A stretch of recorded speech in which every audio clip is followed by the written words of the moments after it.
Bismillahirrahmanirrahim. Alhamdulillah al-munfarid bil ijad wassalatu wassalamu ala sayyidina Muhammad afdhalil ibad wa ala alihi wa ashabihi alil bahjati wal rasyad, amma ba'd. Bismillahirrahmanirrahim. Kalau tidak salah terakhir kita bahas tentang perjanjian Hudaybiyah.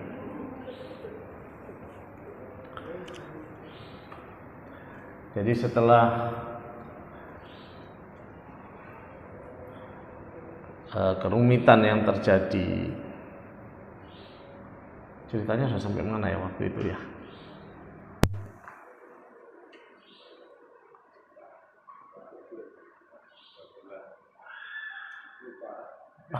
Lupa.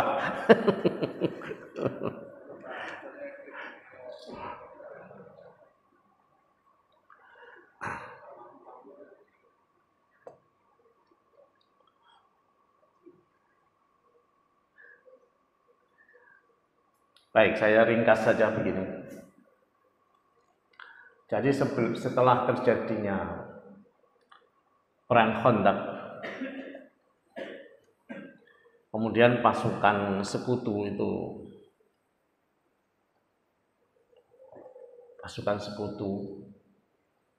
pasukan Ahzab itu sekutu yang terdiri dari kaum kafir Quraisy, kemudian kaum Yahudi dan kaum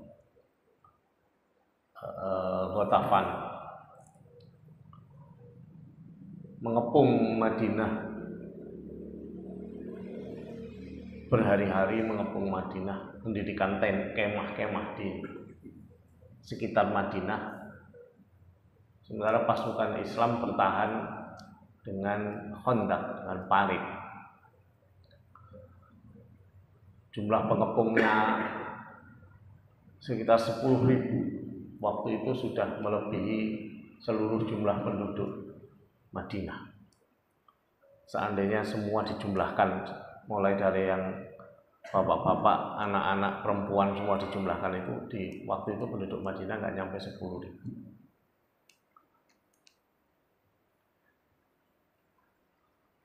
Itu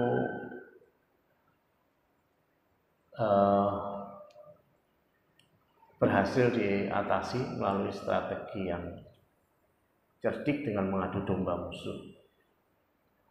Kemudian ada pengkhianatan dari dalam yang dilakukan oleh Bani Quraidah. Setelah selesai pasukan Ahzab ini porak-poranda, antara lain juga karena adanya angin puting beliung yang menyapu seluruh tenda mereka. Pulang pasukan ini, maka Rasulullah SAW kemudian mengepung Bani Quraidah.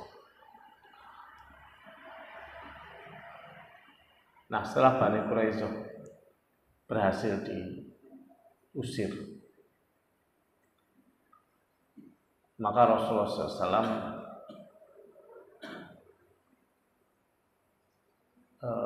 tidak lama kemudian memutuskan untuk melakukan umroh.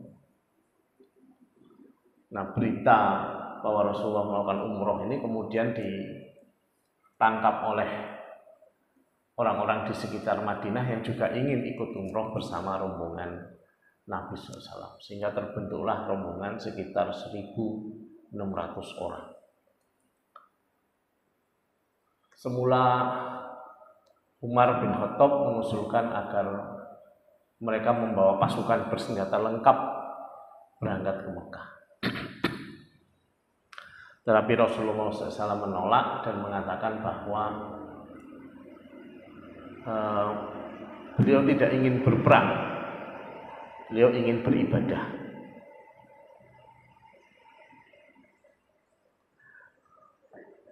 Aku tidak ingin berperang, aku ingin ibadah saja. Sehingga yang berangkat itu adalah rombongan yang tidak membawa persenjataan yang lengkap, melainkan rombongan yang memang niatnya adalah untuk ibadah.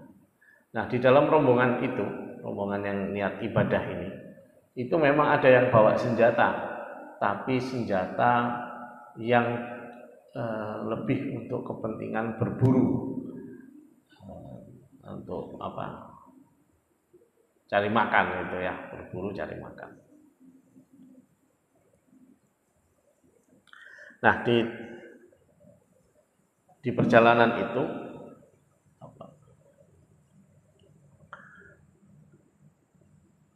mereka kemudian mendengarkan berita-berita yang datang dari Mekah. Nah, ternyata kaum kafir di Mekah itu kemudian mengalami dilema. Dilemanya adalah ini Rasulullah itu berangkatnya itu dari bulan Dzulqa'dah, mau masuk bulan Dzulhijjah. Nanti rencananya beribadah di bulan Dzulhijjah.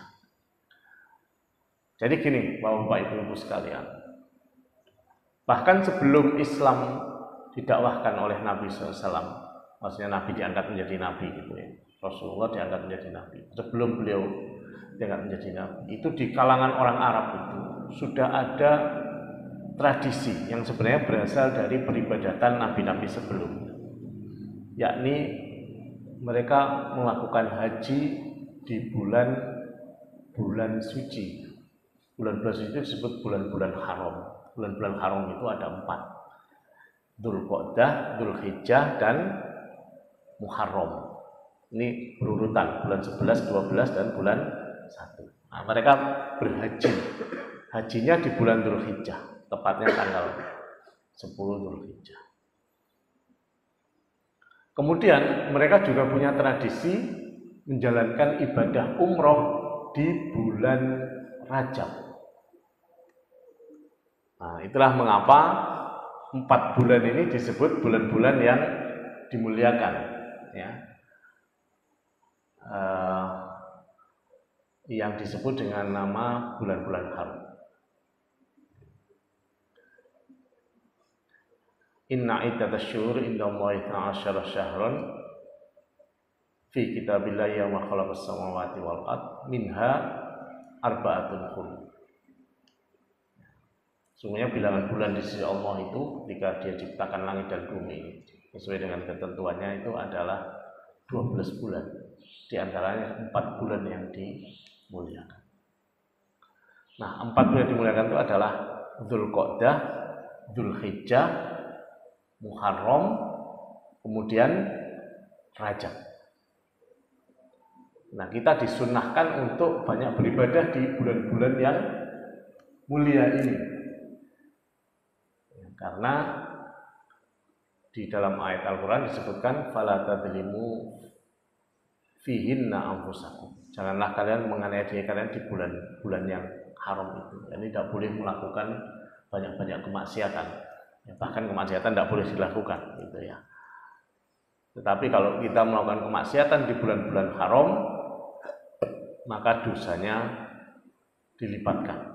Sebagaimana kalau kita melakukan kebaikan di bulan-bulan haram, pahalanya juga dilipatkan. Begitu kata Sayyidina Ibnu Abbas.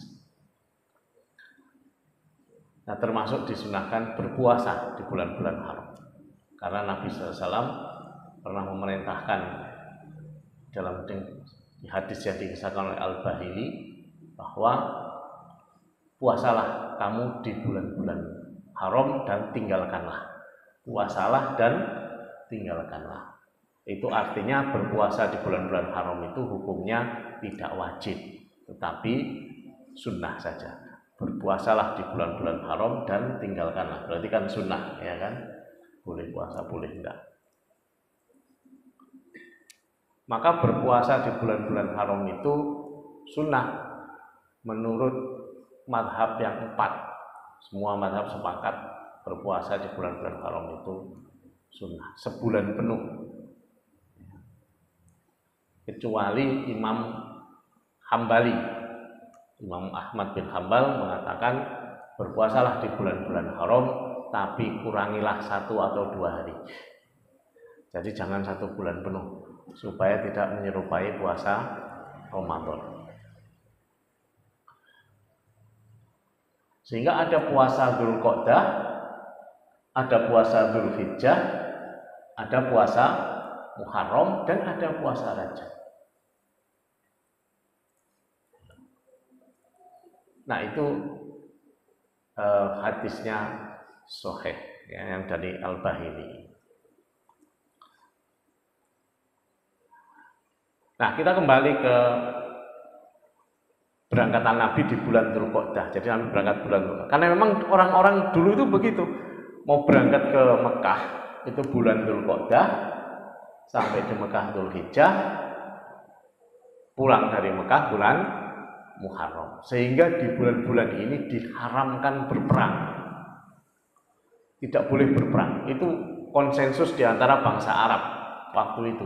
Pokoknya tidak ada peperangan di bulan-bulan haram, termasuk di bulan Rajab. Kenapa di bulan Rajab? Karena mereka akan melakukan umroh di bulan Rajab.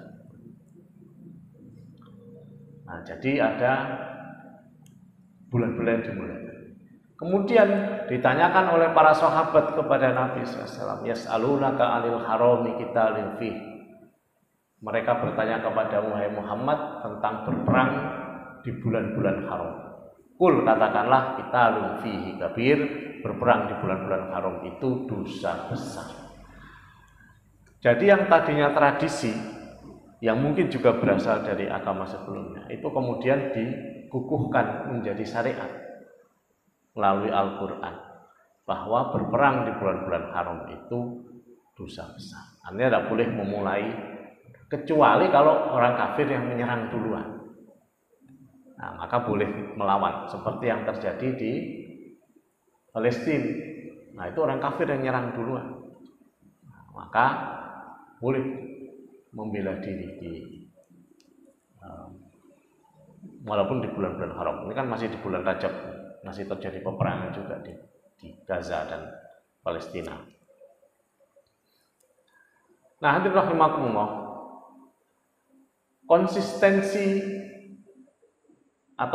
konsistensinya Nabi ketika bersikap menghadapi bulan-bulan haram itu kemudian memunculkan dilema di kalangan orang-orang Arab Mekah. Karena ketika Nabi SAW memutuskan untuk umroh, mau masuk kota Mekah, mereka mengalami dilema. Gimana ini? Masa musuh boleh masuk ke wilayah kita, beribadah, tawaf di sekitar Ka'bah? Itu penghinaan besar. Tetapi kalau mereka kita perangi, kita berarti melanggar aturan tidak dilarang berperang di bulan haram, yang juga sudah dihargai aturan itu oleh agamanya Muhammad.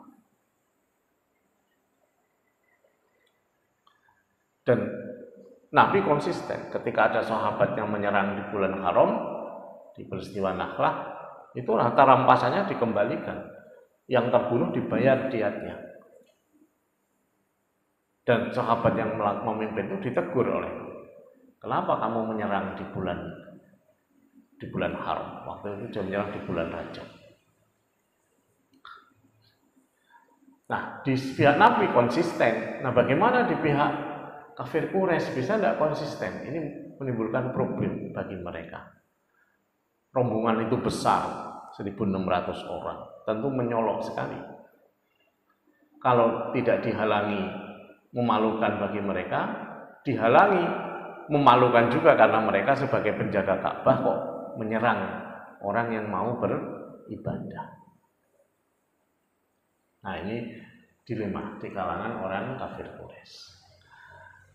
Sehingga akhirnya mereka bertekad akan menggagalkan dengan cara apapun. Nah, cara apapun ini itu akhirnya terbagi dua. Ada yang pakai pasukan, ada yang pakai diplomasi. Nah, yang memakai pasukan itu kalangan muda, berangkat dipimpin oleh Khalid bin Walid. Ada 200 pasukan untuk mencegat rombongan Nabi. Walaupun hanya 200, tetapi ini pasukan khusus.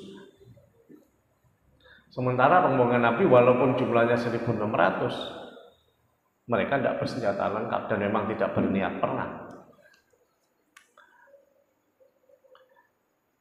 Nah itu kemudian ditunggu pasukan Islam sholat zuhur, diamati oleh Khalid bin Walid dan pasukannya. Rencananya nanti pas sholat asar diserang. Ternyata habis sholat zuhur turun ayat perintah, ayat tentang sholat khauf, sehingga pasukan Nabi walaupun dia sholat asar, ternyata ada yang rombongan ada yang tetap siap menjaga, sehingga pasukan Khalid tidak jadi menyerang. Nah, tetapi adanya pasukan yang bersiap mencegat ini tentu diketahui oleh Nabi Shallallahu Alaihi Wasallam. Maka Nabi melakukan strategi tarik ulur. Ya sudah, jangan langsung masuk kota Mekah. Kita ambil jalur sulit melalui celah-celah gunung, melewati daerah namanya Al-Hamsi, menuju ke daerah namanya Saniatul Muror, terus kemudian sampai mereka ke daerah namanya Hudaybiyah. Nah, disinilah rombongan itu mendirikan kemah, berhenti, karena untanya Nabi tidak mau jalan. Jadi untanya Nabi sudah nggak mau lagi maju ke depan. Sehingga Nabi SAW bersabda bahwa inilah batas kita, tidak boleh lebih jauh dari ini. Kemudian beliau mengingatkan dulu gajahnya Abroha itu mau masuk Mekah juga berhenti, tidak mau maju. Tapi kalau diajak belok ke Yaman, wah lari itu gajahnya. Begitu diajak menghadap lagi ke Mekah, berhenti dia.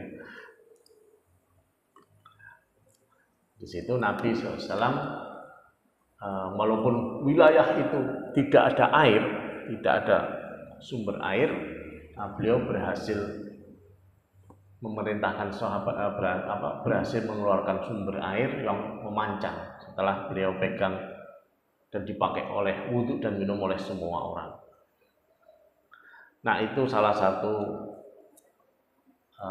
mukjizat yang ditunjukkan oleh Nabi SAW.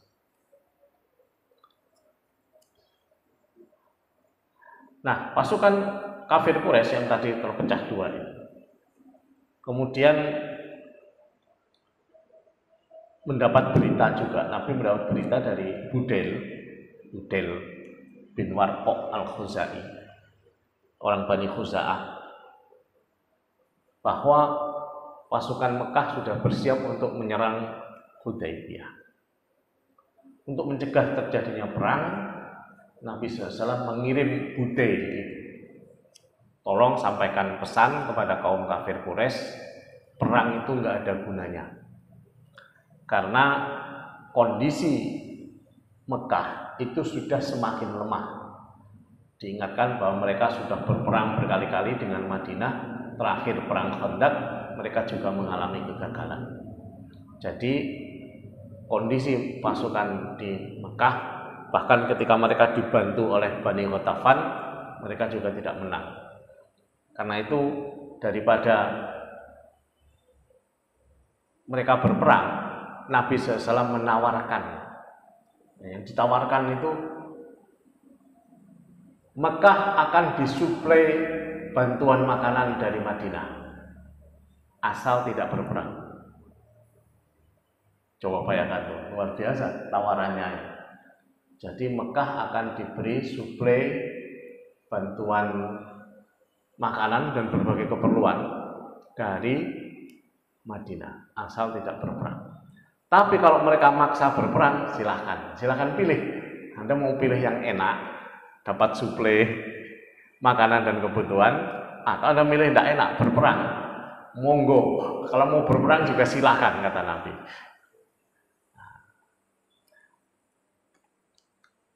Akhirnya bingung juga kafir Quraisy, karena mereka di bulan Dzulhijjah itu mereka harus menjamu para tamu Baitumah dari berbagai penjuru negeri. Itu sudah tanggung jawab kaum Mekah. Nah, kalau mereka tidak punya suplai makanan, Mau menjamu pakai apa? Ini ada tawaran, suplai makanan dari Madinah. Kenapa nggak diambil? Maka semakin pecahlah di dalam orang Mekah ini yang tadinya bertekad untuk menyerang Hudaybiyah, kemudian apa istilahnya itu, mengendur, ya mengendur. Akhirnya mereka mengirim orang namanya Mikras bin Hafs. Tapi Mikras ini provokator, ya, provokator, cenderung mengobarkan permusuhan dan peperangan. Sampai kata Nabi, dah suruh pulang aja si Mikras itu, ngapain bikin masalah aja. Akhirnya Nabi mengatakan kepada Mikras, dah kamu tak kasih pesan yang sama dengan pesan yang kusampaikan kepada Budail. Kalau mau perang silahkan, tapi kalau Anda mau berdamai, kami bantu Anda. Kemudian orang Mekah mengirim lagi utusan berikutnya, Mikras. Mikras itu dianggap nggak kompeten, akhirnya dipecat, dipecat dari utusan gitu ya. Kemudian diganti dengan Suhail. Sebelum Suhail itu ada namanya Al-Khules bin Al-Qamah. Nah, Al-Khules ini baik, ya. Tapi dia dianggap tidak baik oleh orang Mekah karena dianggap terlalu lembut kepada orang-orang Islam, orang-orang Madinah.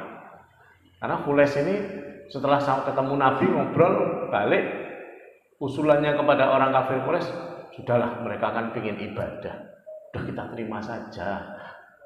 Mereka sudah nyiapin hewan-hewan kurban kok, udah kita terima saja, kita biarkan aja mereka masuk beribadah dan berkurban. Apalagi mereka kalau berkurban di Mekah, hasil kurban mereka juga bisa kita pakai untuk menjamu tamu-tamu Baitullah. Nah, jadi yang Mikras itu dipecat gara-gara dianggap terlalu keras, provokator. Si Al-Khules ini dianggap terlalu lembek, dipecat juga oleh orang Mekah. Jadi orang Mekah nggak cocok dengan Al-Khules, rombongan Nabi nggak cocok dengan Al-Mikras. Akhirnya mengirim lagi utusan yang ketiga, namanya Urwah bin Mas'ud.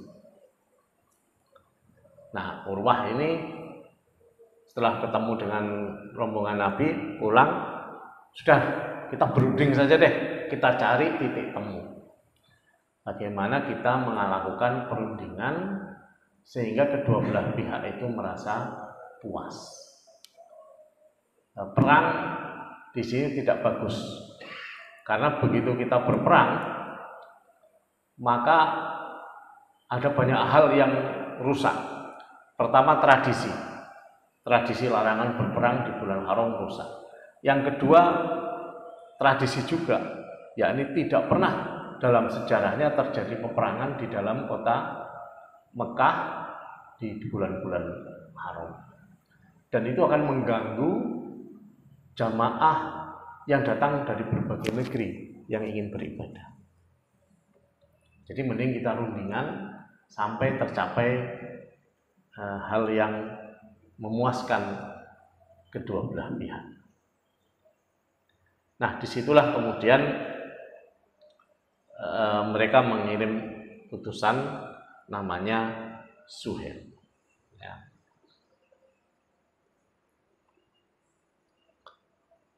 Nah, ini adalah utusan yang kemudian diterima oleh Nabi.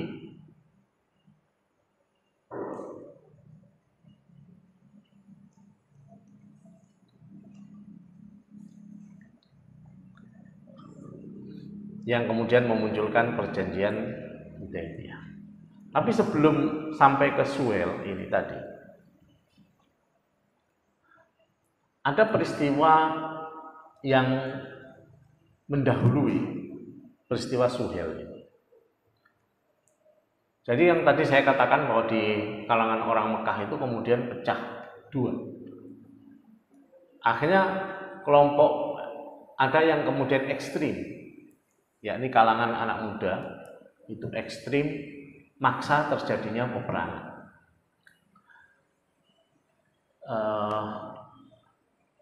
Gimana caranya supaya ribut tapi Mekah tidak disalahkan? Nah, ini taktiknya orang kafir itu selalu begitu. Bagaimana ribut tapi Mekah tidak disalahkan? Caranya apa? Playing victim. Nah, jadi seolah mereka lah korbannya. Ya, persis dengan apa yang dilakukan oleh Israel ya. Israel kan playing victim gitu. Mereka penjahatnya tapi mereka mengaku sebagai korbannya.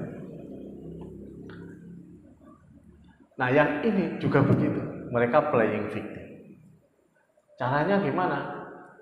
Nah, gimana caranya ada sesuatu yang heboh sehingga ada alasan bagi orang Mekah untuk menyerang rombongan Nabi ini.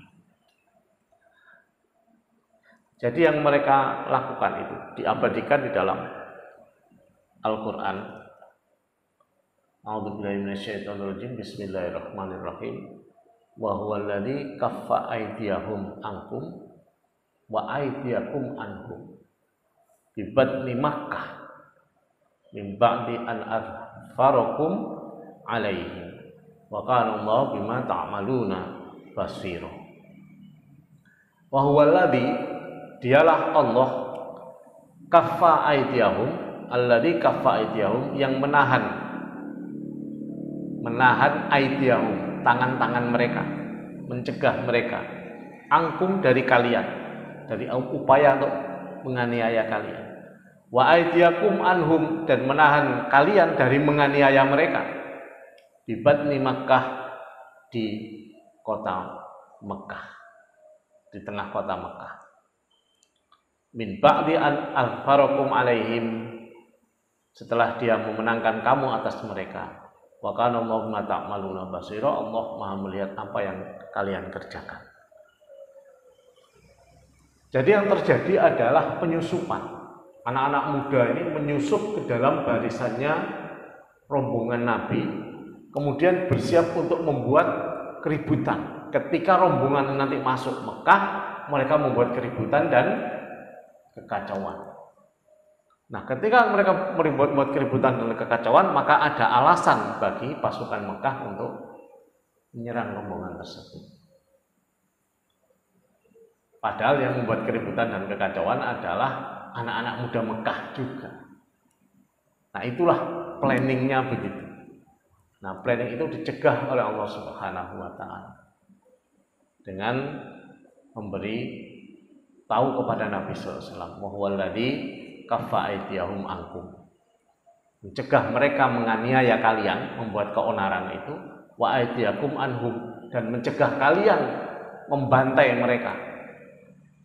Jadi anak-anak muda ini ditangkap oleh pasukan Islam, oleh Muhammad bin Al-Maslamah dan pasukannya. Jadi Nabi SAW itu punya sahabat namanya juga Muhammad, namanya Muhammad bin Al-Maslamah. Itu jagoan itu. Dia jauh lebih muda dari Nabi. Jadi nama Muhammad setelah Nabi Muhammad itu ya Muhammad bin Maslamah ini. Orang yang diberi nama Muhammad setelah Nabi Muhammad itu ya Muhammad bin Al-Maslamah. Nah, dia itu sudah menyiapkan pasukan yang kemudian nangkepi para penyusup ini. Para penyusup itu ditangkepi, tetapi tidak dieksekusi oleh Muhammad bin Maslamah, melainkan dikembalikan ke orang Arab. Nih, anak-anak mudamu nih, mereka memprovokasi terjadinya perang. Coba kalau anak-anak muda itu dibantai oleh Muhammad bin Al-Maslamah dan pasukannya, apa yang terjadi? Perang juga. Maka ayatnya bunyinya adalah wawalladzi kaffa aydiyahum ankum, mencegah mereka dari menghancurkan kalian, wa aydiyakum anhum, dan mencegah kalian dari membunuh mereka. Di batni Makkah, di Mekah. Ini adalah upaya di saat situasi itu kritis gitu ya. Jadi situasinya kritis. Kalau mereka berhasil membuat keonaran, ya perang.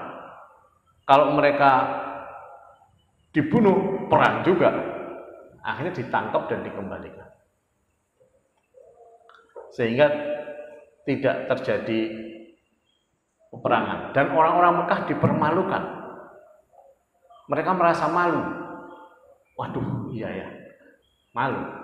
Namanya tercoreng karena perilaku dari anak-anak muda. Nah, kemudian Nabi SAW sekarang waktunya kita mengirim utusan ke dalam kota Mekah. Kemudian beliau memerintahkan kepada Umar, kamu aja deh jadi utusan masuk sana ke kota Mekah. Kamu kan pemberani, kata Umar. Ternyata Umar ngeper juga. Dia pemberani, tapi mikir-mikir juga masuk Mekah. Kemudian Umar mengatakan kepada Rasulullah, kalau aku sampai dibunuh di dalam kota Mekah, dianiaya atau dibunuh, tidak ada yang peduli. Karena aku sudah tidak punya lagi famili di sana. Kecuali masih ada 2 orang istri Umar yang masih tertinggal di Makkah. Tapi nggak bisa ngapa-ngapain juga karena perempuan. Jadi kalau aku di sana dianiaya dan dibunuh sekalipun, tidak ada yang peduli, tidak ada yang membela diriku di dalam kota Mekah itu. Kalau aku boleh usul nih, kata Umar nih ya, kalau aku boleh usul, kamu utus saja Utsman bin Affan. Karena Utsman ini masih banyak familinya di Mekah, bahkan menjadi pemimpin kota Mekah. Familinya Utsman.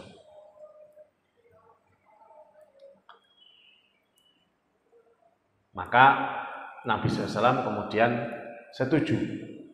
Jadi mengganti Umar dengan Utsman. Utsman masuk ke dalam kota Mekah, kemudian dia menyampaikan berita tentang bahwa orang-orang Islam ini tidak ingin berperang, tapi hanya ingin beribadah.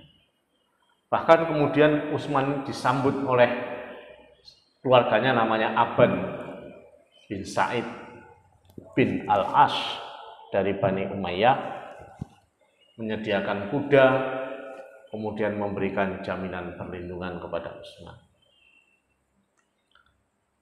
Bahkan Utsman ini, karena dia orang dihormati di Mekah, keluarganya dihormati di Mekah, dia juga dihormati, ditawari untuk tawaf. Gimana kalau Anda tawaf? Coba bayangkan, Utsman ditawari tawaf. Ini delegasi yang sangat aman. Tapi Utsman menolak. Saya tidak akan tawaf sebelum Rasulullah tawaf.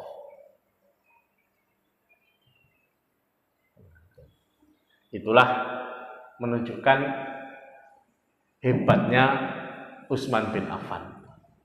Ya, dia dihormati di kalangan musuhnya, tapi tidak memanfaatkannya, karena dia tetap lebih menghormati kepada Rasulullah SAW.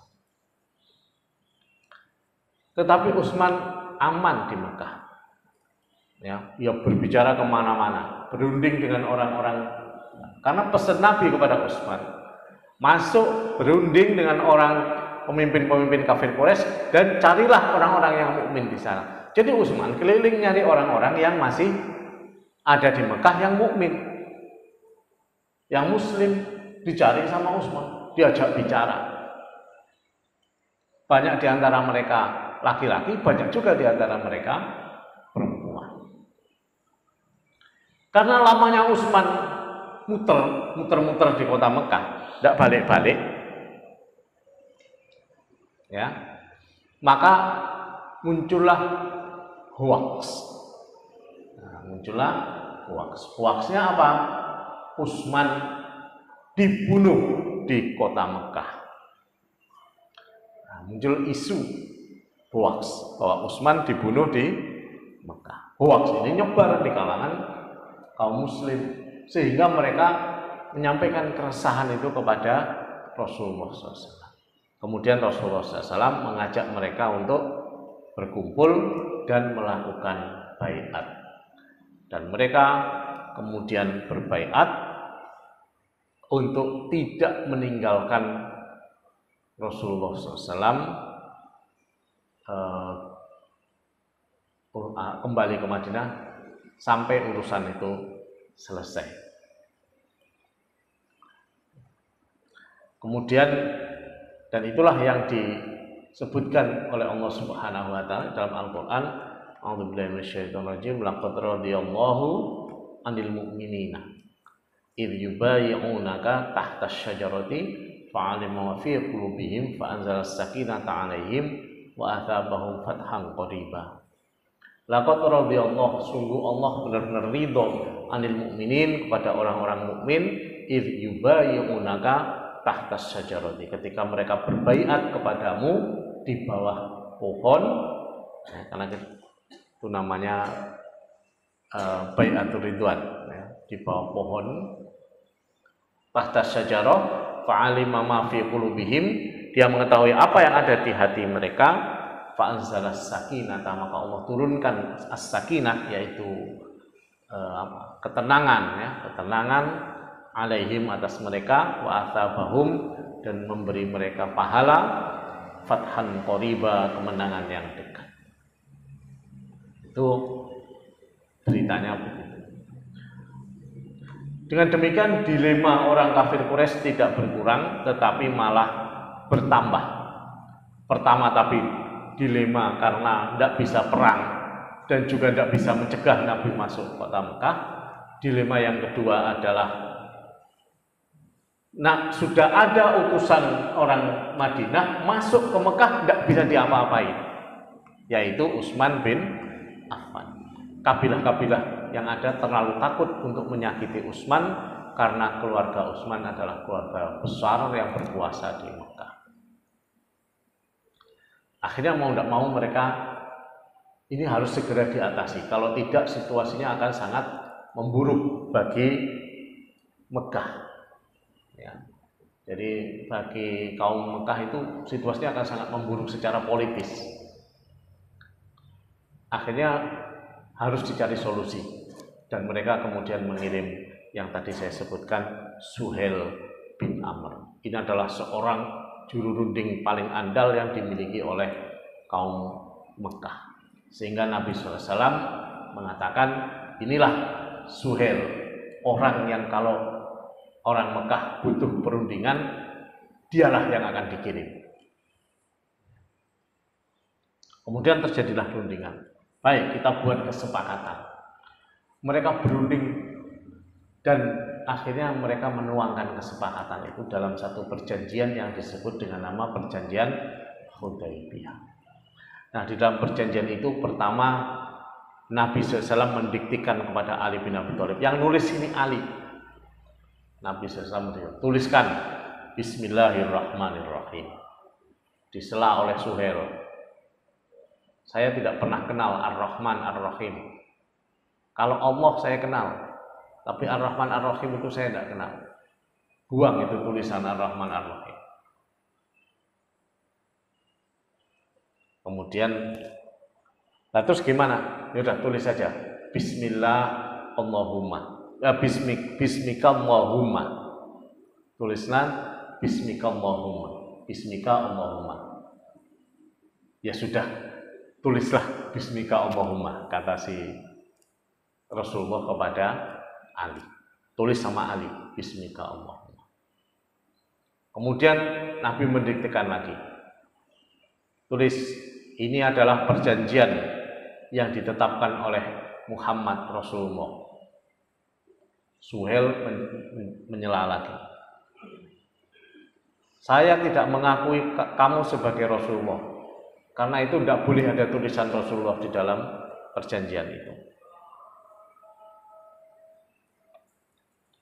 Kami juga tidak menghalangimu masuk Al-Haram kali ini, kami tidak memerangimu, tapi kami tidak mengakui kamu sebagai Rasulullah. Jangan tulis Rasul.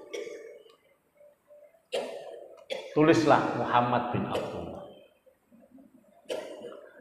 Ali sudah terlanjur nulis. Ini adalah perjanjian yang ditetapkan oleh Muhammad Rasulullah. Hapus, kata Nabi SAW. Hapus. Ali tidak mau. Oh, kamu kan benar-benar Rasulullah kan? Ya nggak mungkin saya hapus, kata Ali. Kamu kan benar-benar Rasulullah.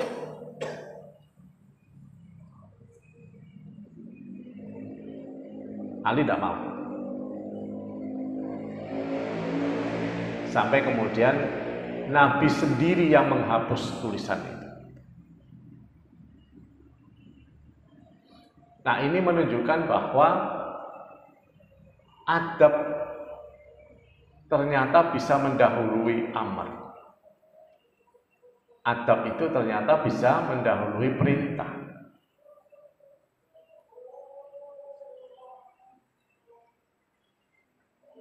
Contohnya sederhananya begini. Ada orang manggil, misalnya kiainya namanya, ada kiai namanya Abdullah. Oh, silakan Pak Kiai. Dia tidak mau dipanggil kiai. Panggil saja aku Abdullah. Kira-kira orang itu berani nggak manggil kiainya itu Abdullah? Tidak berani. Tetap dia akan panggil, karena adab itu mendahului perintah. Begitu. Makanya walaupun Nabi itu memberi contohnya itu, karena beliau tidak pernah memuji dirinya, mengagungkan dirinya di hadapan orang. Beliau ketika ditanya bagaimana kami bersalawat kepadamu, bacalah saja Allahumma sholli ala Muhammad atau sallallahu ala Muhammad. Tapi bagi orang yang beradab, suka ditambahkan Allahumma sholli ala nabiyyina Muhammad, Allahumma sholli ala sayyidina Muhammad. Itu karena adab mendahului perintah. Nah, kemudian dihapus sendiri oleh Nabi itu tulisan Rasulullah, diganti Muhammad, suruh ganti si Ali itu Muhammad bin Abdullah. Jadi meskipun Nabi yang menghapusnya, beliau tetap bukan dia yang nulis lagi, karena beliau ummi itu tidak bisa baca tulis. Akhirnya kemudian disepakati, isi perjanjiannya begini. Satu, dan ini kesuksesan bagi orang kafir Quraisy ya. Upaya pokok mereka adalah mencegah Rasulullah SAW masuk kota Mekah. Itu upaya pokoknya. Dan itu berhasil melalui perjanjian Hudaybiyah. Karena dalam perjanjian itu dituangkan bahwa Muhammad harus pulang ke Madinah. Tidak boleh masuk kota Mekah. Seandainya Muhammad ingin masuk kota Mekah, tahun depan baru boleh masuk. Disetujui oleh Nabi. Kemudian para sahabat Nabi dan rombongannya yang ingin beribadah di Mekah tidak boleh ibadah lebih dari 3 hari. Cukup 3 hari di Mekah, setelah itu keluar, pulang ke tempat masing-masing. Itu pun disetujui.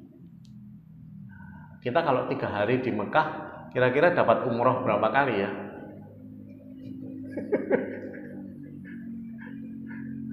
Kalau mikotnya dari Tan'im. Tadi malam saya kedatangan tamu. Tamu itu bapak ibunya sering ke Mekah, baik haji maupun umroh. Itu kalau dia di Mekah 7 hari, ibunya itu bisa melakukan umroh 14 kali. Perempuan loh. Saya tanya gimana ngatur jadwalnya, terus gimana dengan fisiknya? Kan berat, orang umroh itu kan berat ya. Saya umroh sekali aja perjuangan ya kan.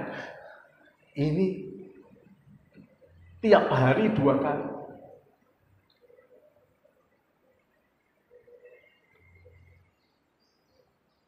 Jadi kalau 7 hari ya 14 kali umroh. Itu luar biasa. Ya. Saya melihat istri saya saja nggak tega. Dia di Mekah dengan saya 3 hari, umroh 5 kali. Nah ini kalau 3 hari, kalau bisa umroh 5 kali, luar biasa itu para sahabat Nabi. Yang paling juga bisa sekali 2 kali. Akhirnya disepakati 3 hari ibadah pulang. Dan selama itu kaum kafir Quraisy tidak akan mengganggu mereka yang ibadah. Dan ini semua kesuksesan dari kaum kafir Quraisy, kesuksesan juga dari pihak Nabi karena bisa ibadah di dalam walaupun hanya 3 hari. Tetapi kesuksesan terbesar yang diperoleh oleh Nabi SAW adalah kesepakatan gencatan senjata. Ini yang paling ditakuti oleh orang kafir, gencatan senjata. Makanya di Israel tidak gencatan senjata juga, karena itu paling ditakuti gencatan senjata itu oleh orang kafir. Gencatan senjata 10 tahun. Jadi tidak akan terjadi perang selama 10 tahun ke depan. Itu kesepakatannya. Kemudian ini yang dikejar oleh Nabi ya, tidak perang. Kemudian di pihak yang ingin bergabung dengan Muhammad pada saat itu silahkan langsung bergabung. Demikian pula sebaliknya, kabilah yang bergabung menjadi bagian dari yang digabungi dan dilindungi. Kemudian penyerangan terhadap kabilah yang sudah bergabung dianggap pelanggaran terhadap gencatan senjata. Dan ini membuat Bani Bakar itu rombongan yang pernah ikut rencana perang Badar tapi kemudian pulang, nggak jadi ikut perang. Bani Bakar ini kemudian memutuskan untuk bergabung dengan Mekah.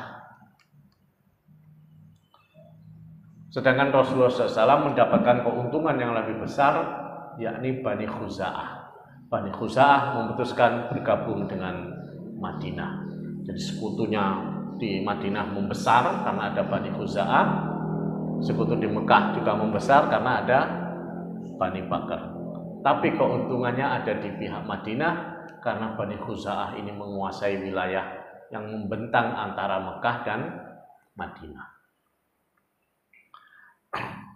Kemudian perjanjian berikutnya, pihak Quraisy yang lari ke pihak Muhammad tanpa izin walinya wajib dikembalikan. Jadi kalau ada orang dari Mekah misalnya memutuskan untuk masuk Islam, lari dia ke Madinah, wajib dibalikan ke Mekah. Tetapi sebaliknya, kalau orang Muslim yang murtad lari ke pihak kafir Quraisy, tidak boleh dikembalikan. Nah, pasal inilah yang ditentang habis-habisan oleh Umar bin Khattab. Lah kok enak kalau mereka yang lari ke kita wajib kita kembalikan, dari kita lari ke mereka kok kita tidak boleh nuntut hal yang sama. Sampai-sampai keluar pertanyaan dari Umar, Anda ini benar-benar Rasulullah? Nuntut pertanyaan seperti ini. Kok mengizinkan pasal ini? Tetapi disetujui oleh Nabi SAW. Bahwa seperti itulah ketentuan perjanjian Hudaybiyah. Nah, ini kemenangan bagi Islam, walaupun sepertinya kekalahan di perjanjian. Sampai-sampai ada ulama yang mengatakan kemenangan terbesar umat Islam atas kaum kafir Quraisy itu tidak lain adalah perjanjian Hudaybiyah. Sebab perjanjian itu memungkinkan Islam didiskusikan dengan bebas. Karena salah satu yang dituntut oleh Rasulullah SAW adalah tidak ada perang selama 10 tahun dan Islam boleh dibicarakan dengan bebas. Nah, jadi ini rumit memang, tapi keuntungannya di situ. Nah, kenapa begitu? Ada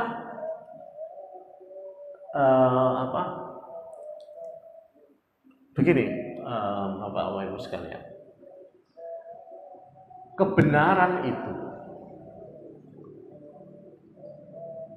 diperdebatkan dengan kebatilan, itu pasti menang, asal orangnya itu berpikir jernih. Tapi kalau orangnya tidak berpikir jernih, maka susah untuk menentukan benar salah. Itulah mengapa situasi perang itu membuat logika itu sulit untuk dipertemukan. Tetapi begitu situasi tidak perang, kemudian orang diajak berpikir, itu dia akan ketemu kebenaran. Sederhananya begini, la ilaha illallah itu adalah kebenaran yang pasti. Logika manapun akan mengatakan bahwa Tuhan itu satu. Kalau didiskusikan, itu pasti menang.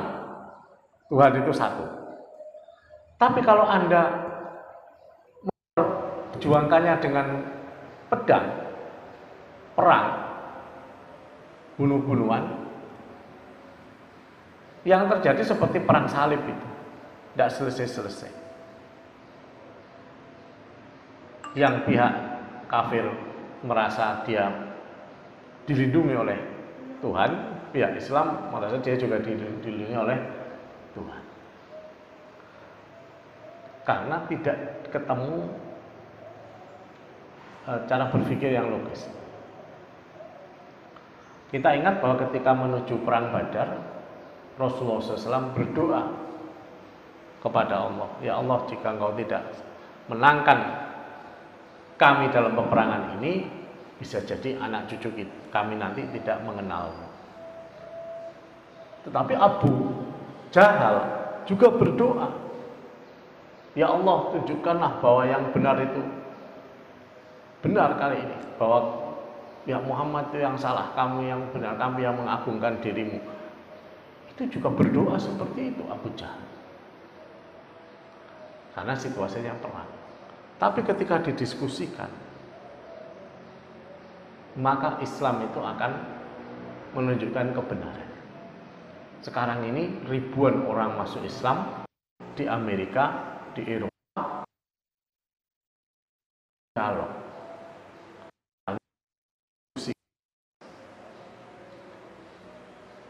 Dakwahnya berapa ribu orang yang diislamkan oleh Dr. Zakir Naik dan gurunya Ahmad Didat melalui dialog, mendiskusikan Islam. Karena Al-Quran itu mengatakan bal naqdhifu bil haqqi 'alal batili fayadmahu fa idza huwa zahiq.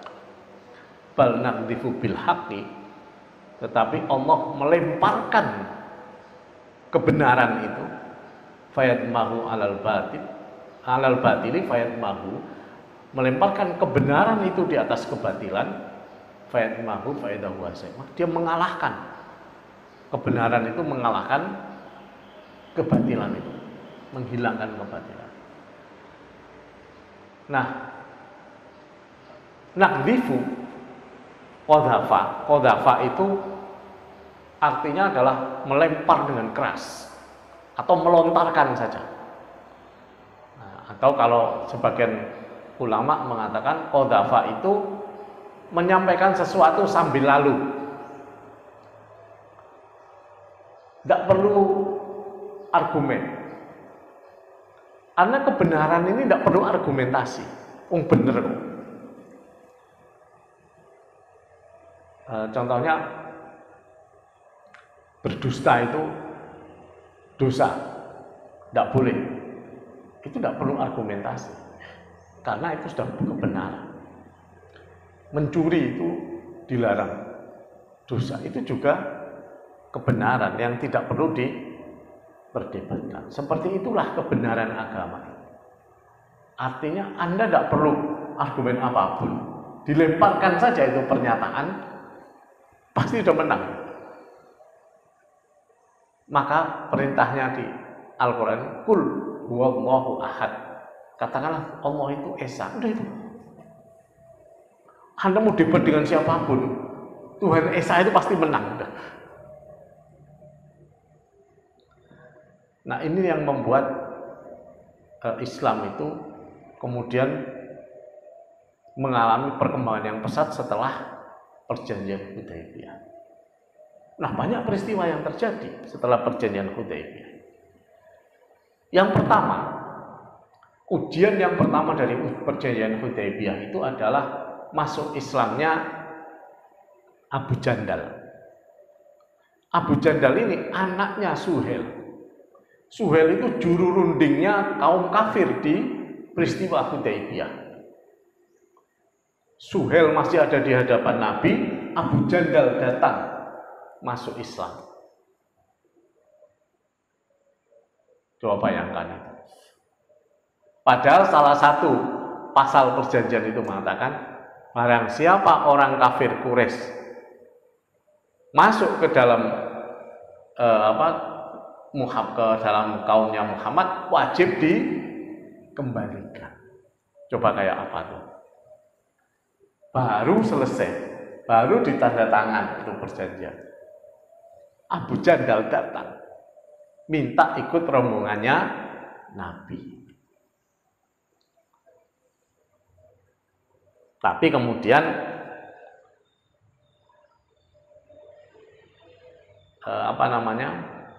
karena perjanjian seperti itu, maka Abu Jandal ini wajib dikembalikan. Suhail langsung menuntut kepada Nabi Muhammad. Baru saja kita sepakati, kata Suhail, maka Abu Jandal ini harus ikut saya kembali ke Mekah, kata si Suhail. Kata Nabi SAW, silahkan, kami tidak akan pernah melanggar perjanjian. Yang tidak terima Umar, karena Umar dari awal tidak cocok dengan pasal itu. Maka Umar segera mendekati Abu Jandal dan menyorongkan pedangnya agar Abu Jandal itu mau mengambil pedang itu supaya dia bisa lolos dari Suhail. Tapi Abu Jandal tidak mengambil. Kemudian dia diseret oleh Suhail kembali ke Mekah. Nah, inilah peristiwa di Hudaybiyah. Kemudian muramlah kaum muslim pada waktu itu, terutama setelah melihat peristiwa Abu Jandal itu. Muram mereka, muram duja, kecewa dan kok begitu gitu. Sehingga ketika Nabi SAW memerintahkan kepada kaumnya, sudah, sekarang saatnya kita berkorban, kata Nabi.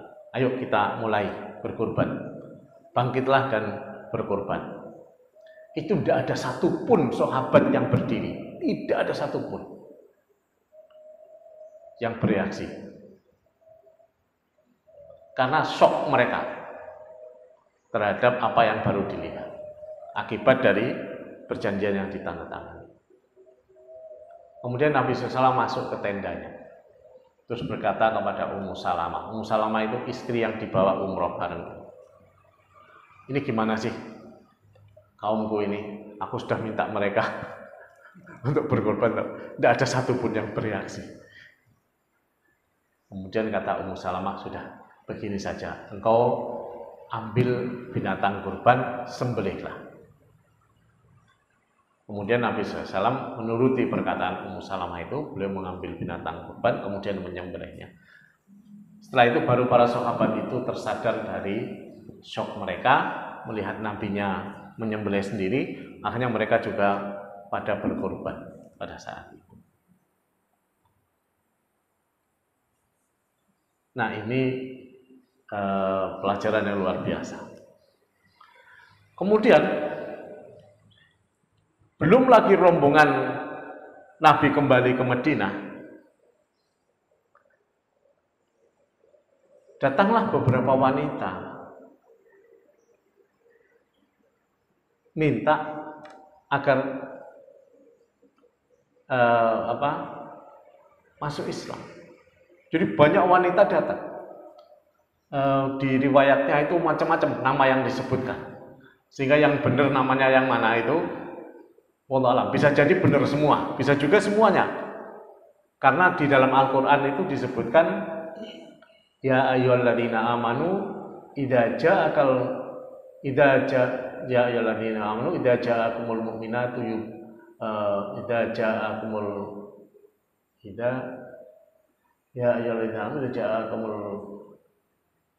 mukminatu kemana itu ya?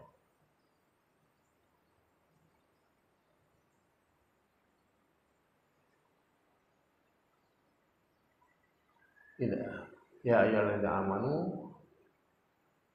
idza ja'akumul mu'minatu muhajiratin famtahinuhun. Wahai orang-orang yang beriman, apabila datang kepada kalian mukminat, orang-orang yang beriman, muhajiratin, yang berhijrah kepadamu, famtahinuhun, maka ujilah mereka.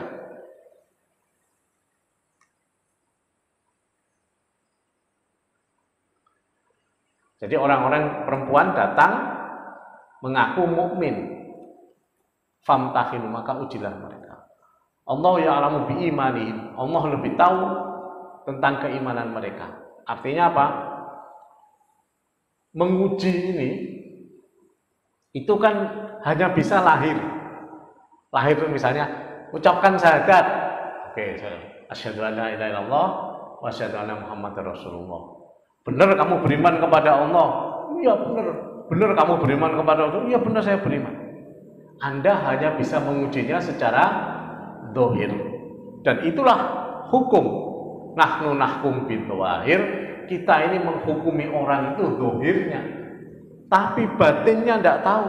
Karena itu ayatnya bunyi Allahu a'lamu biimanihi, wallahu a'lamu biimanihin, dan Allah lebih tahu tentang keimanan mereka, apakah mereka itu benar-benar beriman atau tidak.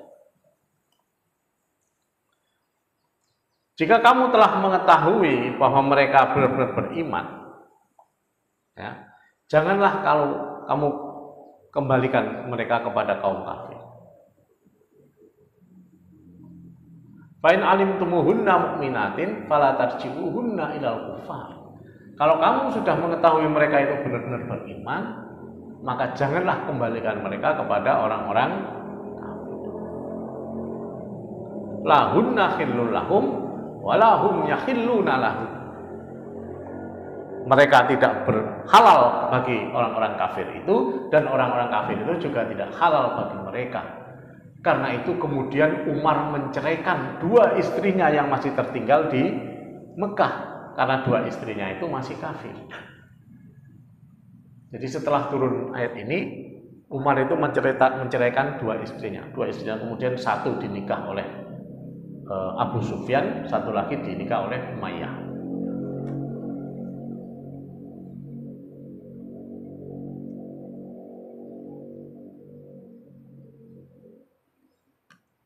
Gitu. Jadi istrinya Umar ini mungkin cantik-cantik gitu ya. Karena begitu diceraikan, diumumkan dicerai oleh Umar, sudah ada langsung yang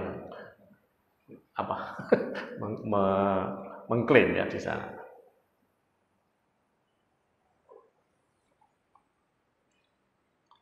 Wa atuhum ma anfaqu, dan berikanlah kepada mereka apa yang telah mereka maharkan.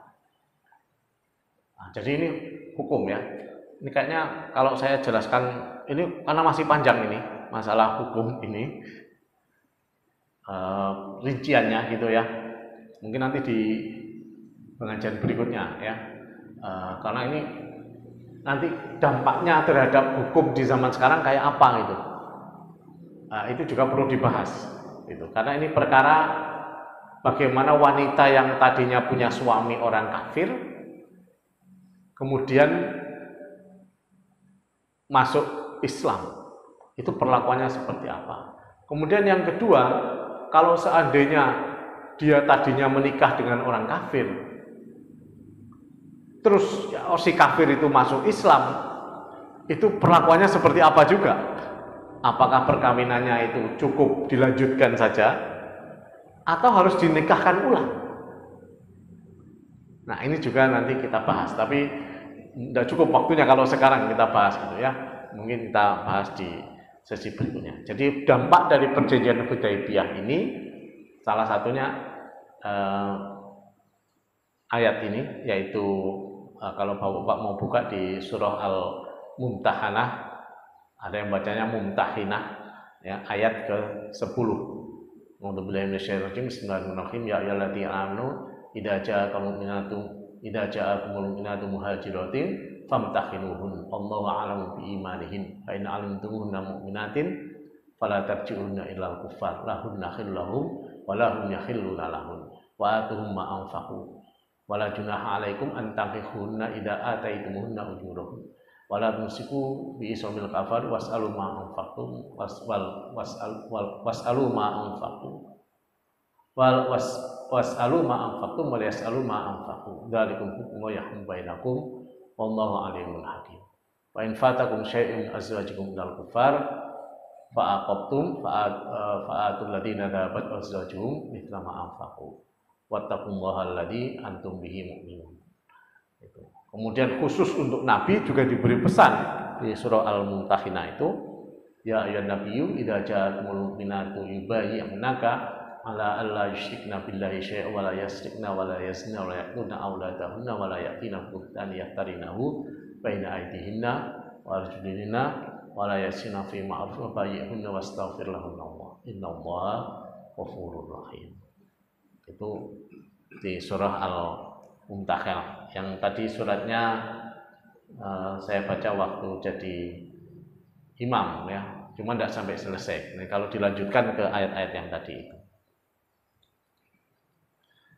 Baik, sebelum saya tutup mungkin ada 1-2 pertanyaan, silakan. Ya. Assalamualaikum, Dad. Kalau saya mau bertanya, itu ibadah haji atau umroh itu diturunkan hanya kepada bangsa Arab atau keseluruhan di dunia? Jadi waktu orang-orang Mekah itu menerima apa istilahnya tamu-tamu itu apakah ada juga yang dari Cina atau juga ada yang dari India atau bagaimana, Dad? Yang setahu kita itu agama yang universal itu hanya agama Islam yang diturunkan kepada Nabi Muhammad SAW. Nah, wallahu alam, bisa jadi memang waktu itu sudah ada juga agama yang universal di masa Nabi Ibrahim, tapi mungkin dakwahnya tidak seluas dakwah Islam. Sehingga kecenderungannya itu lebih ke orang-orang Arab. Dan memang daya jangkaunya orang-orang waktu itu ya segitu, gitu ya. Karena belum meluas, sarana transportasi juga masih terbatas ya. Apalagi di gurun itu orang hanya naik kuda, naik unta, naik keledai. Kemungkinan besar itu hanya untuk bangsa Arab pada waktu. Soalnya kan saat Nabi Adam sudah ada pun, yang saya pernah dengar ceritanya, Makkah itu sudah ada Baitullah. Ya. Ya. Ya, jadi ada dua pendapat. Pendapat pertama mengatakan bahwa Baitullah itu mulai dibangun oleh Nabi Adam alaihissalam. Ada yang mengatakan bahkan sebelum Nabi Adam Baitullah itu sudah ada. Jadi ada yang mana, yang benar yang mana wallahu alam. Ini ada dua pendapat seperti itu. Nah, kalau yang sudah pasti itu adalah apa yang disebutkan di Al-Quran bahwa Nabi Ibrahim itu dia hanya merenovasi Baitullah itu, bukan membangunnya. Jadi meninggikan itu berarti merenovasi, tidak membangun dari awal. Karena itu yang membangun bisa jadi Nabi Adam, bisa jadi sebelumnya sudah ada. Ada lagi yang lain? Ya, silakan. Oh, salah dulu. Assalamualaikum warahmatullahi wabarakatuh. Salam. Yang terakhir tadi yang apa? Umar menceraikan istrinya tadi. Di waktu itu kan Hudaybiyah itu kan setelah perang Ahzab ya. Sebenarnya udah mungkin 5 tahun itu di Mekah atau di Madinah istrinya itu ya. Terus kan sudah 5 tahun ditinggal itu. Apakah waktu itu juga apa misalnya di Mekah lah itu artinya kan 5 tahunan ditinggal. Apakah belum ada apa ya kayaknya bahwa kalau ditinggal berapa tahun maka sudah dianggap ditinggal diceraikan, kemudian apakah masih boleh menceraikan yang harus menceraikan yang kafir itu kayak anaknya Rasulullah itu yang anaknya yang Ruqayyah atau apa itu kan karena suaminya kafir harus diceraikan gitu, apakah masih boleh memberi orang kafir seperti itu? Kita aja. Ya, yang anaknya Rasulullah namanya Zainab. Ya, bukan Ruqayyah ya, yang Zainab. Kalau Ruqayyah itu istrinya Utsman. Ya. Jadi ini yang justru mau kita bahas di pertemuan berikutnya itu, ya, termasuk kisahnya anaknya Nabi itu. Bagaimana Zainab itu terhadap Abul As, ya, Abul As itu suaminya yang masih kafir pada waktu itu. Ya, karena itu juga ada dua riwayat mengenai Abul As itu. Ada yang mengatakan dia masuk Islam pada tahun kedua Hijriah, ada yang mengatakan dia masuk Islam pada tahun ke-6 Hijriah. Ya, jadi ada dua pendapat mengenai Abul As itu. Pada akhirnya kan masuk Islam ya, sehingga dia meneruskan perkawinan dengan Zainab. Nah, pertanyaannya itu meneruskan perkawinan ini memakai akad yang lama atau dibuat akad yang baru. Nah, itu yang nanti kita bahas itu. Nah, gitu. Baik, kalau kita terus simak tentang sejarah kebudayaan Islam ini kan sebenarnya kita makin menarik, dan kalau kita tilik di dalam komponen-komponen pembelajaran agama Islam memang kan menjadi komponen penting sejarah kebudayaan Islam atau sejarah peradaban Islam.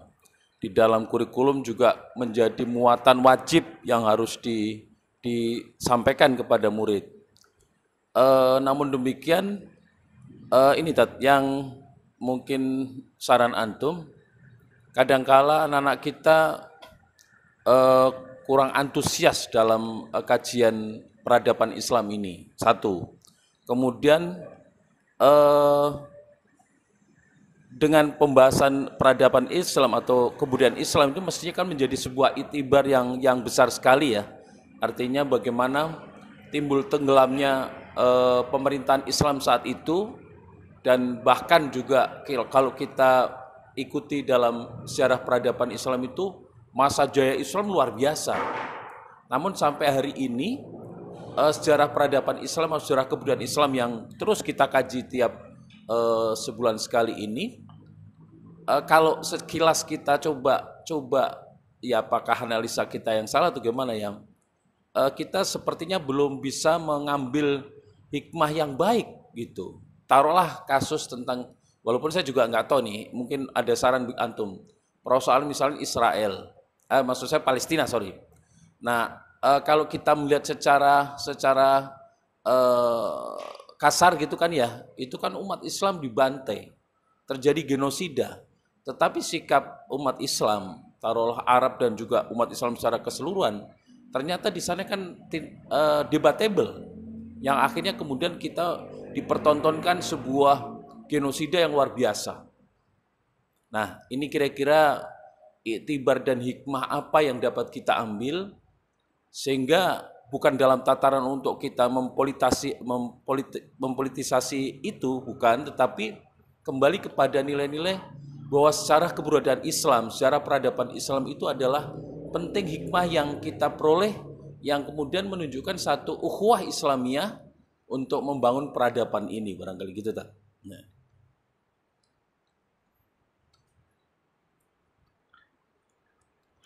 Baik, terima kasih. Nah, jadi memang ini pertanyaan jauh lebih luas ya, lebih umum, bahwa memang salah satu pelajaran yang penting, kalau dulu di madrasah itu selalu ada pelajaran namanya tarikh Islam, ya, memang belajar tentang sejarah Islam. Tapi belakangan sejarah Islam yang dipelajari oleh anak-anak kita itu sebatas hanya tanggal dan peristiwa pokoknya, hanya ini terjadi tanggal sekian, tahun sekian, itu aja. Tetapi apa yang ada di balik itu, dialektikanya seperti apa, strategi yang dipakai seperti apa, cara berpikirnya seperti apa, itu yang belum dipelajari dan belum dipelajarkan di anak-anak kita. Mungkin itu nanti memang butuh kerja keras bersama untuk mengembangkan itu. Saya sendiri mempelajari pentingnya sejarah kebudayaan Islam itu ketika saya masih SMP dulu. Jadi saya itu beruntung, SMP itu saya itu sakit, kemudian di rumah sakit. Saya sakit selama 2 bulan, ya. Ada masa sekitar 2 minggu itu di rumah sakit terus, yang enggak ngapa-ngapain gitu. Nah, yang jaga saya kebetulan, yang jagain saya itu anak sekolahnya di Madrasah Aliyah. Dia itu bawa bukunya itu judulnya Sejarah Kebudayaan Islam. Jadi saya khatam buku itu di rumah sakit itu. Saya baca dari awal sampai akhir itu bukunya anak Aliyah itu. Waktu itu saya masih SMP kelas 1. Wah itu, ternyata sejarah kebudayaan Islam itu seperti ini gitu. Itu pun masih terlalu ringkas, walaupun buku itu agak tebal itu. Makanya saya kemudian mempelajarinya sendiri, belajar mencari apa sih yang dibalik ini. Nah itu mungkin yang perlu kita kembangkan, karena kita nanti akan mengetahui kebesaran Islam, cara berpikirnya, kemajuannya, kemenangannya dan sebagainya itu, atau menarik pelajaran mengapa bisa begini, maksud begitu. Salah satunya juga yang bisa kita lihat di Filistin ini. Ya, kalau saya menangkapnya begini, ada beberapa hal fenomena yang unik di Filistin ini. Pertama, yang paling nyaring membela orang Filistin bahkan dengan fisik itu orang Syiah. Ini aneh. Harusnya orang Sunni. Karena orang-orang Muslim di Filistin itu Sunni. Hatta Hamas yang dituduh Syiah itu Sunni juga. Tapi yang banyak membela justru orang-orang Syiah. Kemana orang-orang Sunni? Itu yang fenomena ini yang juga unik. Kemudian yang kedua, kebanyakan dari kita itu dalam menyikapi Palestina ini lebih cenderung menunggu. Menunggu apa? Menunggu Imam Mahdi. Artinya apa? Menunggu keajaiban. Padahal harusnya kan tidak begitu. Ya. Harusnya itu ya ada persiapan, ada perjuangan, ada strategi dan sebagainya. Yang strategi itu selama ini nggak jalan. Secara politis menang, Palestina itu secara politis menang. Seluruh dunia sudah membela. Hamas yang tadinya teroris, sekarang nggak jadi teroris lagi. Israel yang tadinya pihak yang benar, sekarang menjadi pihak yang divonis bersalah melakukan genosida. Itu kemenangan besar.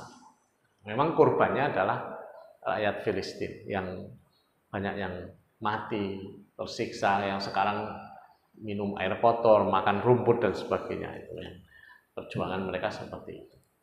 Selain itu ada pelajaran lain misalnya, bahwa pasukan yang kecil, pasukan Hamas itu jumlahnya jauh lebih sedikit dari pasukan Israel. Persenjataannya juga jauh lebih sedikit.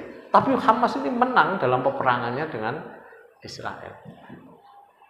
Jadi Hamasnya menang lawan Israel. Yang kalah ini kan rakyat yang tak berdosa, yang tak bersenjata itu. Mereka yang jadi korban. Karena yang diserang Israel itu kan, Israel itu yang dilakukannya bukan memerangi Hamas sebenarnya. Dia itu ingin mengusir penduduk Palestina dari tanah Gaza. Jadi misinya bukan memerangi Hamas. Hamas itu hanya jadi alasan dibalik. Makanya itu playing victim itu. Kami ini korban serangan 7 Oktober sehingga kami punya hak untuk membela diri. Padahal yang dilakukan bukan membela diri, tapi melakukan pengusiran terhadap rakyat yang tidak menyerang mereka. Karena yang menyerang mereka hanya Hamas. Hamasnya sendiri menang dalam peperangan itu. Karena korban dibilang di pihak Hamas tidak banyak. Jumlah kerugian Israel tidak masuk akal kan. Tanknya sama kendaraan beratnya yang hancur aja lebih dari 1.000. Dan itu terdokumentasi kanannya ada rekamannya. Sehingga Amerika sampai ngirim bantuan bertonton senjata ke Israel. Itu masih tidak menang perang itu. Ini kan juga berarti ada sesuatu. Ada pertolongan Allah di situ. Mohon logikanya gimana, orang nembak, asal nembak aja pasti kena. Di pasukan Hamas ini asal nembak itu pasti kena. Cek tembak pasti kena. Sementara pasukan Israel itu beritanya ada 500 tentara Israel yang cedera luka karena kesalahan tentaranya sendiri. Ada yang kelindes tanknya sendiri, ada yang ketabrak mobilnya sendiri, ada yang ketembak tentaranya sendiri. Itu 500 lebih dan itu diberitakan oleh Israel sendiri. Belum korban yang lain. Jadi korbannya banyak yang ditutup-tutupi juga. Ya. Tetapi bagaimanapun harusnya negara-negara seperti Mesir, Yordania, kemudian Arab Saudi itu bisa bersikap lebih tegas terhadap Israel, bukan hanya jadi juru runding, tapi juga harus menekan dalam secara militer begitu. Tapi bagaimana, tidak sulit, orang Amerika punya pangkalan militer di Arab Saudi. Gimana? Enggak sulit. Mesir sudah dilemahkan dari awal. Persenjataan Mesir sekarang tidak memadai untuk perang dengan Israel. Sehingga akhirnya yang perang itu adalah Hizbullah dan Suriah. Suriah juga kalah senjata. Hizbullah juga kalah senjata, tapi mereka menang medan perang aja, di lapangan itu. Cuman nanti kalau Lebanon diserang juga sama Israel, korbannya juga rakyat sipil lagi.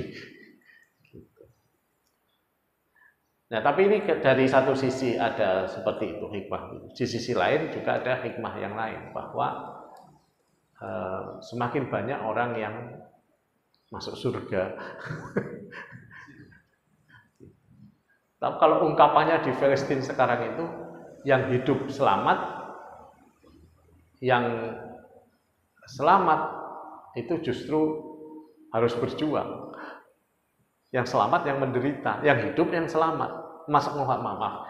Yang tidak selamat itu justru yang selamat itulah justru yang menderita.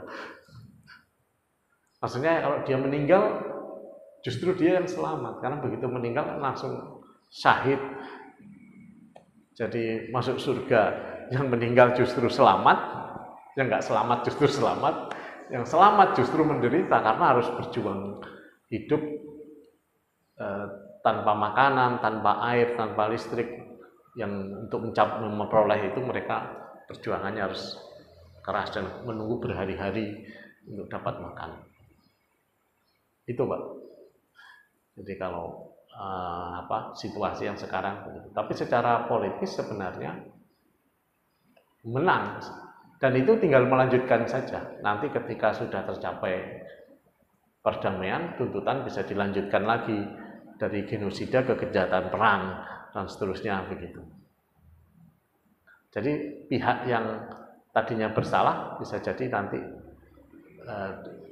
dipulihkan namanya, seperti Hamas itu nanti bisa dipulihkan namanya, sementara Israel semakin jatuh namanya karena dia sekarang sudah menyandang status pelaku genosida.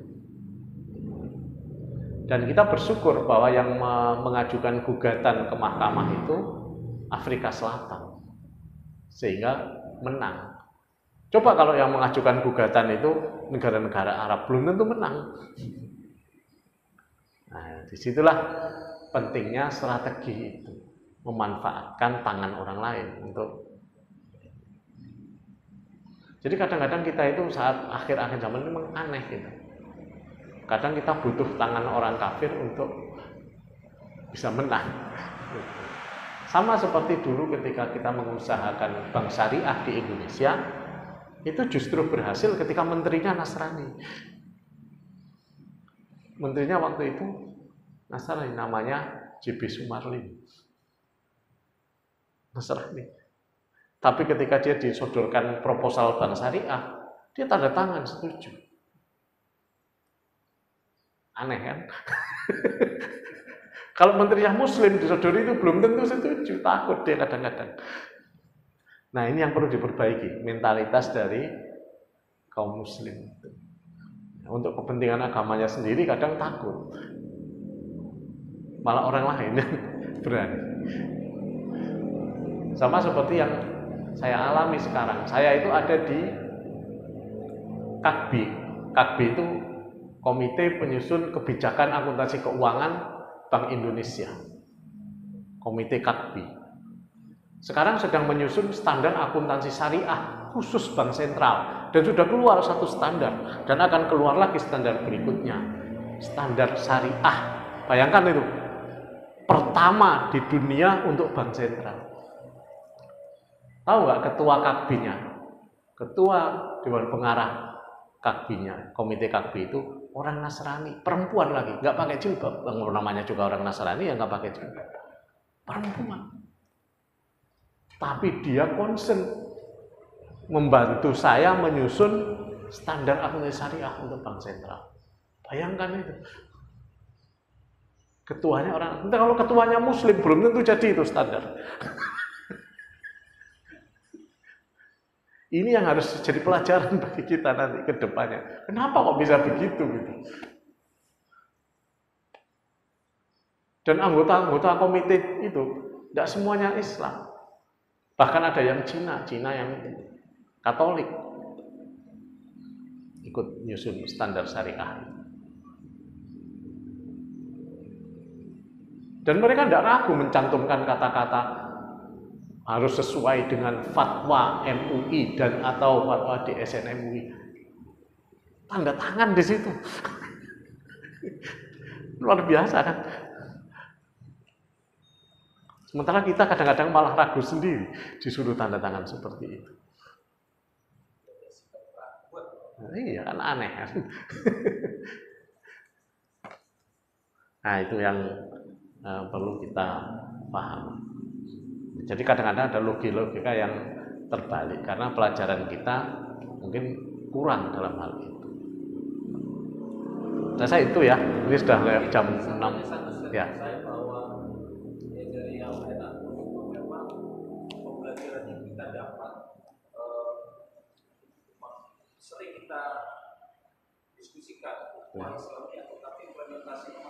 Ya, sejauh.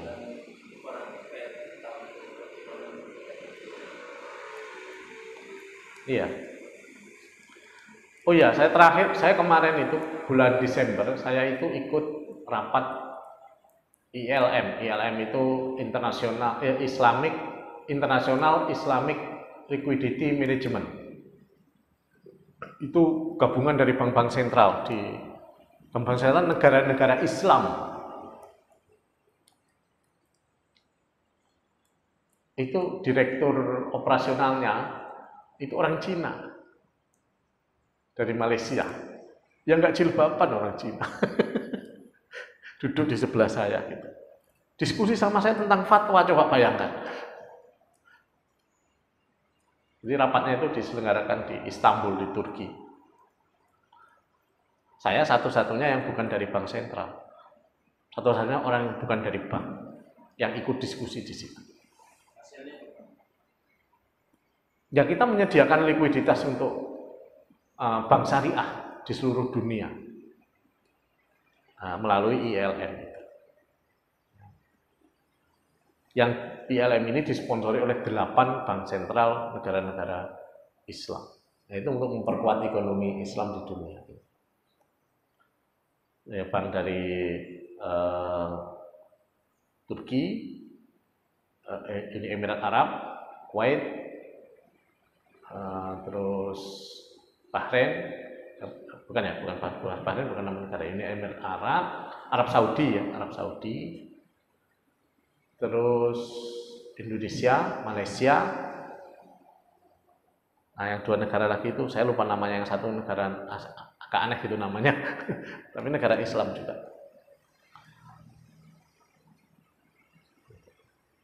Dan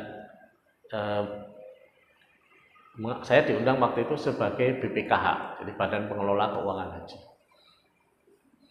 Karena nanti kita juga mau membeli sukuknya ILM itu. BPKH ikut investasi di sana.